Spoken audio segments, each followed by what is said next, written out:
बेतवा नदी के इस घाट पर बैठकर मन को बहुत शांति मिली। एक पल को मैं अपने सारे दुख दर्द भूल गया। तो गाइस, जैसा कि आपको पता है कल है मकर संक्रांति, तो हम बेतवा नदी में डुबकी लगाने के लिए निकल पड़ते हैं रणछोड़ धाम की ओर। आसपास की हरियाली देखते हुए हम पहुंच जाते हैं मुंगावली, जहाँ से हम चल देते हैं आगे की ओर। सफर करते करते हमें हो जाती है रात, तो हम बढ़िया रजाई ओढ़ लेते हैं। रणछोड़ धाम उत्तर प्रदेश के ललितपुर जिले में स्थित है, जो मध्य प्रदेश उत्तर प्रदेश के बॉर्डर पर ही स्थित है।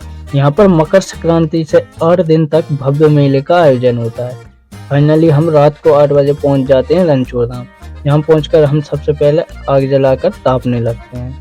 ठंड दूर करने के बाद हम दाल बाटी बनाने की तैयारी करने लगते हैं, जिसके लिए मैं प्याज काटने लगता हूँ और इस तरफ हमारे साथी बाटी का आटा लगाने लगते हैं। आटे की लगती ही फिर हमारी बाटी बनने लगती है। बाटी जिसका रंग खिला आ रहा है, क्योंकि इसमें कलर आने के लिए हमने हल्दी मिलाई है। इसके बाद हम यहाँ पर अगेटी लगा देते हैं। कंडों के अच्छे तरीके से पचने के बाद हम इसमें बाटी सेंकने लगते हैं।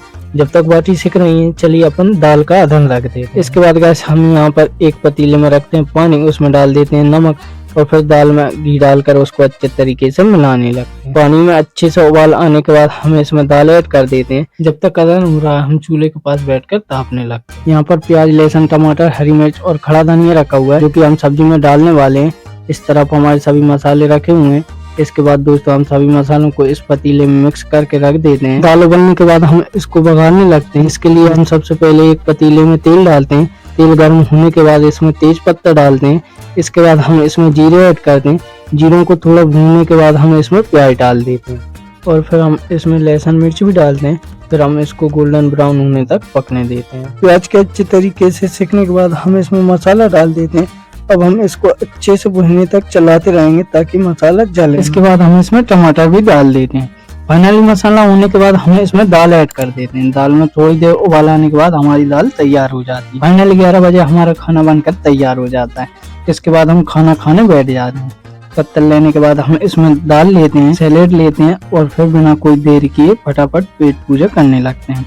पेट पूजा करने के बाद थोड़ी ठंड लगने लगती है, तो हम तापने बैठ जाते हैं। यहाँ ये बुजुर्ग दादा किस्से कहानी सुना रहे थे, जो सुनने में काफी मजा आ रहा था। किस्से सुनते सुनते कब रात के 2 बज जाते हैं पता ही नहीं चलता। फिर हम आ जाते हैं इस टेंट में, जहाँ हम सो जाते हैं। सुबह सुबह 5 बजे उठकर आ जाते हैं बेतवा जी के घाट पर, जहाँ काफी तेज कोहरा लगा हुआ था और पानी भी काफी ठंडा था। लेकिन बिना डरे हम बालाजी महाराज की जय बोलकर हम मकर संक्रांति की डुबकी लेते हैं। डुबकी लेने के बाद हम कपड़े पहनकर हो जाते हैं तैयार। फिर हम बिना कोई देरी किए चल देते हैं मंदिर की ओर, जहाँ प्रसाद लेकर हम आ जाते हैं मंदिर में, जहाँ पर कृष्ण भगवान की आरती हो रही थी। तो हम भी आरती में शामिल हो जाते हैं। आरती संपन्न होने के बाद हम दर्शन करने आ जाते हैं, जहाँ हमें गर्भगृह में कृष्ण भगवान जी के दर्शन होते हैं। गाइस, यह मंदिर रणछोड़ धाम का पौराणिक मंदिर है, जिसके जस्ट सामने हमारे दादाजी का भी मंदिर है। यहाँ पर दर्शन करने के बाद फिर हम चल देते हैं आगे की ओर, जहाँ पर नए मंदिर का निर्माण हुआ है। इसके बाद गाइस हम चले आते हैं यहाँ पर हमें माता लक्ष्मी जी और प्रथम पूजनीय गणेश जी के दर्शन होते हैं। इनके दर्शन करने के पश्चात हम बढ़ते हैं आगे, जहाँ हमें जगन्नाथ स्वामी, सुभद्रा जी और बलभद्र जी के दर्शन होते हैं। इनके दर्शन करने के पश्चात हम बढ़ते हैं आगे, जहाँ हमें ज्ञान की देवी माँ सरस्वती के दर्शन होते हैं। फिर हम आ जाते हैं राम दरबार में, जहाँ हमें प्रभु श्री राम, लक्ष्मण जी और सीता जी के दर्शन होते हैं। फिर आगे हमें पंचमुखी बालाजी के दर्शन होते हैं। फिर हम बढ़ते हैं आगे, जहाँ हमें ये सुंदर रथ देखने मिलता है, जो देखने में काफी अच्छा लग रहा है। चलिए गाइस, अब हम नव दुर्गा जी के दर्शन करेंगे। आप देख सकते हैं यहाँ पर लाइन से 9 देवियों के मंदिर बने हुए हैं, जो कि नव दुर्गा जी के। सबसे पहले हमें यहाँ पर माता शैलपुत्री जी के दर्शन होते हैं। इनके दर्शन करने के पश्चात हम बढ़ते हैं आगे, जहाँ हमें ब्रह्मचारिणी माता जी के दर्शन होते हैं। तीसरे नंबर पर हमें श्री चंद्रघंटा जी के दर्शन होते हैं। माँ चंद्रघंटा के दर्शन करने के पश्चात आगे हमें कुसमांडा जी के दर्शन होते हैं। चलिए अब हम बढ़ते हैं आगे, जहाँ हमें स्कंद माता के दर्शन होते हैं। वैसे गाइस 6 सिर वाली है कौन है मुझे नहीं पता, अगर आपको पता हो तो जरूर बताएं। स्कंद माता जी के दर्शन करने के पश्चात हम बढ़ते हैं आगे, जहाँ हमें कात्यायनी माता जी के दर्शन करने मिलते हैं। चलिए गाइस, अब मैं आपको आगे की ओर ले चलता हूँ। 7वें नंबर पर माँ कालरात्रि विराजमान। चलिए अब हम बढ़ते हैं आगे, यहाँ पर माँ महागौरी विराजमान है। इसके बाद हमें सिद्धरात्रि माता जी के दर्शन होते हैं। इनके दर्शन करने के बाद आगे हमें एक संत की प्रतिमा देखने मिलती है, जो देखने में बिल्कुल रियल लग रही है। फिर हम बढ़ते हैं आगे, जहाँ में भगवान कृष्ण रुक्मणी जी के दर्शन होते हैं।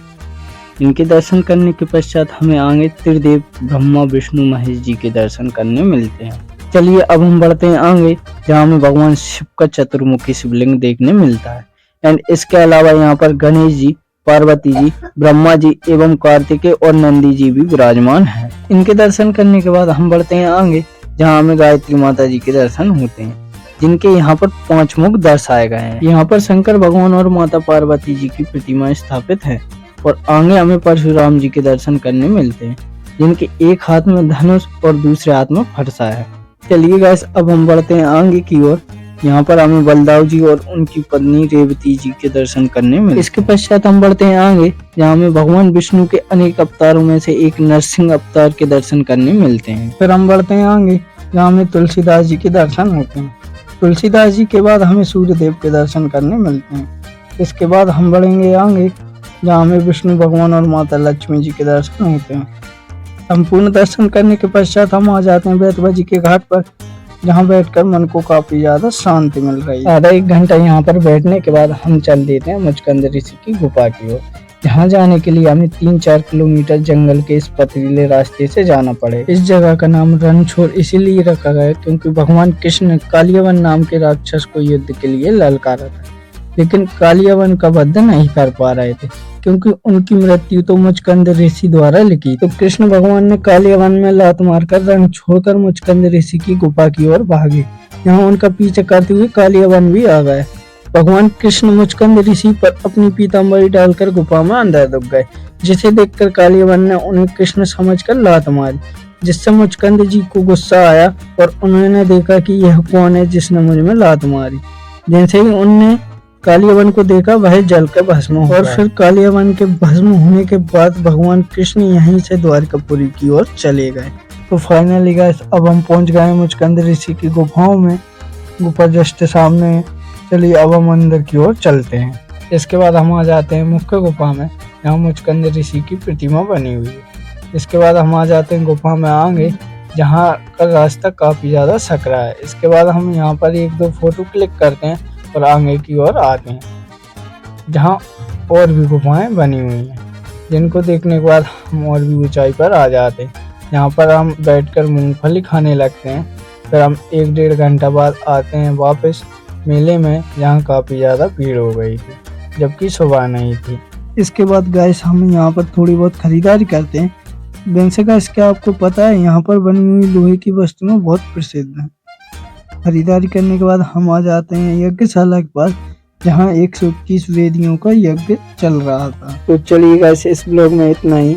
एंड गाइस आपको यह ब्लॉग कैसा लगा कमेंट बॉक्स में अपनी राय देना ना भूलें। एंड गाइस आप इसी प्रकार के ब्लॉग देखने के लिए हमारे चैनल कर लें सब्सक्राइब। मिलते हैं नेक्स्ट ब्लॉग में, तब तक के लिए जय श्री राम।